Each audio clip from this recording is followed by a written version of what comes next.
Hello everyone, ভিডঙ্ক.com ওয়েবসাইটে তোমাদের সবাইকে স্বাগত জানাই। আমি সৌরভ দে, তোমাদের ম্যাথ টিউটর। এখানে যে প্রশ্নটি রয়েছে দেখো, বলা হচ্ছে একটি বোমার পক্ষে লক্ষ্যবস্তুতে আঘাত করার সম্ভাবনা 0.2। একটি ব্রিজ ধ্বংস করতে দুটি বোমার আঘাত যথেষ্ট। যদি ব্রিজ লক্ষ্য করে 6টি বোমা ফেলা হয় তাহলে ব্রিজটি ধ্বংস হওয়ার সম্ভাবনা কত? এখন এখানে এই যে বোমার পক্ষে লক্ষ্যবস্তুতে আঘাত করার যে সম্ভাবনা দেওয়া আছে, তো বোমা যখন লক্ষ্যবস্তুতে আঘাত করবে আমরা সেটাকে এখানে সাফল্য বলে ধরে নিচ্ছি। এখানে যে আমরা পরীক্ষাটা করব তার সাফল্য ধরে নিচ্ছি যে যখন আমরা বোমা নিক্ষেপ করছি সেটা লক্ষ্যবস্তুতে আঘাত করছে, তাহলে সাফল্যের সম্ভাবনা আমাদের প্রশ্নে দেওয়া আছে 0.2। আর আমরা এই সাফল্যের যে সম্ভাবনা,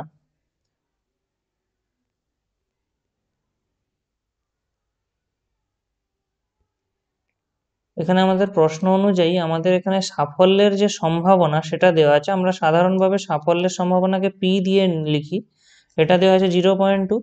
তাহলে আমাদের এখানে অসাফল্যের সম্ভাবনা তাহলে কি হবে না, অসাফল্যের সম্ভাবনা সেটাকে আমরা কিউ দিয়ে লিখি, তাহলে কিউ আর কিছুই নয় 1 মাইনাস পি। তো স্বাভাবিকভাবে 1 মাইনাস 0.2 অর্থাৎ আমরা পেয়ে যাব 0.8।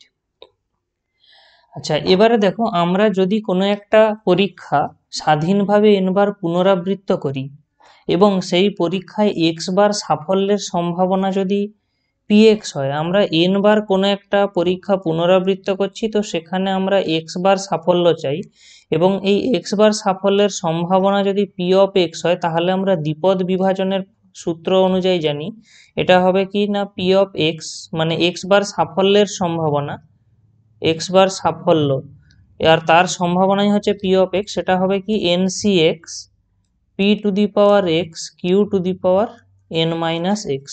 ওকে, তো এখন আমাদের এখানে এখানে আমাদের পরীক্ষা বলতে কি নয়, যে ব্রিজের উপর আমরা বোমা নিক্ষেপ করছি সেটাই হলো আমাদের পরীক্ষা।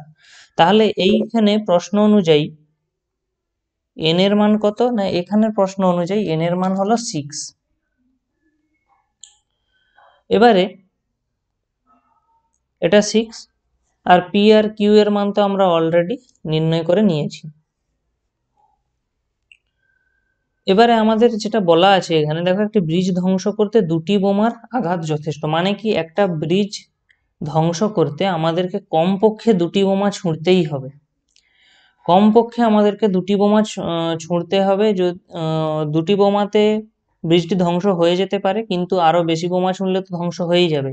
কিন্তু যদি আমাদের যে 6টা বোমা নিক্ষেপ করা হলো ওর একটাও ব্রিজে না লাগে, তখনও ব্রিজ ধ্বংস হবে না। আবার যদি আমি 6টা বোমার মধ্যে একটা বোমা হয়তো ব্রিজে লাগলো, তাহলে সেক্ষেত্রেও ব্রিজ ধ্বংস হবে না।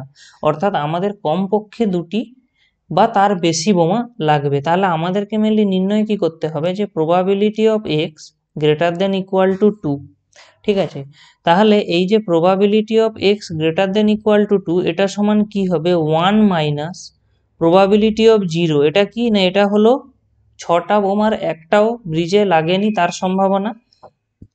আর পি অফ ওয়ানটা কি না, একটা বোমা মাত্র লেগেছে 6টা বোমার তার সম্ভাবনা।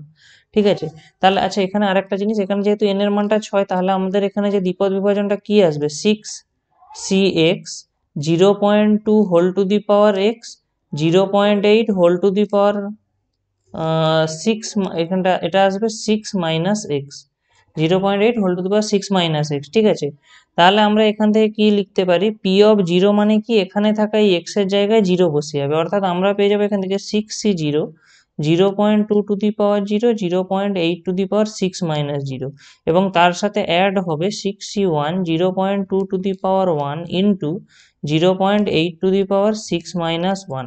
তাহলে এটাকে ক্যালকুলেট করি আমরা, তাহলে কত পাবো দেখি, ইকুয়াল টু, আচ্ছা 6c0 এর মান হবে 1, তাই এটা 1 হয়ে গেল, আবার এটাও 1 কারণ 0.2 টু দি পাওয়ারে 0 রয়েছে, তাহলে আমাদের থাকলো কিনা 0.8 two the power 6 plus 6c1 এর ভ্যালু হলো 6, 0.2 টু দি পাওয়ার 1 মানে 0.2, এবং এখানে রয়েছে 0.8 টু দি পাওয়ার 5।